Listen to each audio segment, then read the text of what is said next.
ఒక్క నిమిషం వెయిట్ ఒక్క నిమిషం ఉండండి. ఆవిడ వీడియో చూపిస్తారు.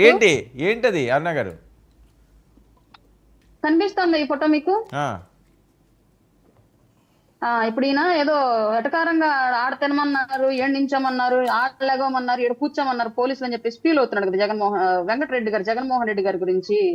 ఇదే జగన్మోహన్ రెడ్డి గవర్నమెంట్ ఇప్పుడు మేము ఫాలో అవుతున్నట్టు రాజ్యాంగాన్ని ఫాలో అయ్యే ఈ రోజు స్టేట్ లో ఉన్నటువంటి పోలీస్ డిపార్ట్మెంట్స్ ఉన్నటువంటి రూల్స్ ఆ రోజు కూడా స్టేట్ లో ఉండే పవన్ కళ్యాణ్ గారు వైజాగ్ వెళ్తూ ఉంటే వైజాగ్ లో కార్ లో నుంచి పైకి లేసి ఓపెన్ టాప్ కార్ లో నుంచి ఇట్లా సైడ్ బ్యానెట్ మీద నుంచి జనాలను తొక్కించడం కాదు, ఓపెన్ టాప్ కార్ లో నుంచి మధ్యలో పైకి లేసి అభివాదం చేయడానికి కూడా వీలు లేదు అని చెప్పేసి అప్పటి గౌరవనీయులైనటువంటి ఎస్పీ గరుడ సుమిత్, పేరు గుర్తుపెట్టుకోండి, ఎస్పీ గరుడ సుమిత్ గారు పైకి లేసి అభివాదం చేయడానికి కూడా వీలు లేదని పవన్ కళ్యాణ్ గారి షోల్డర్స్ మీద చేతులు వేసి మరి కారులో అది లోపల కూర్చోబెట్టి కారులో లైట్లు కూడా ఆపేమన్నటువంటి సందర్భం ఈ జగన్మోహన్ రెడ్డి గవర్నమెంట్ అప్పటి పవన్ కళ్యాణ్ గారు క్రియేట్ చేసింది. ఇదే మీ పవన్ కళ్యాణ్ గారు ఎయిర్పోర్ట్ కు వస్తున్నప్పుడు ఎయిర్పోర్ట్ లో మీ జనసేన వాళ్ళు చేసినటువంటి రచ్చకి ఆల్రెడీ ర్యాలీకి పర్మిషన్ లేదు. ఆ రోజు నోవాటల్ వరకు వెళ్ళడానికి పర్మిషన్ ఉంది. చెప్పండి.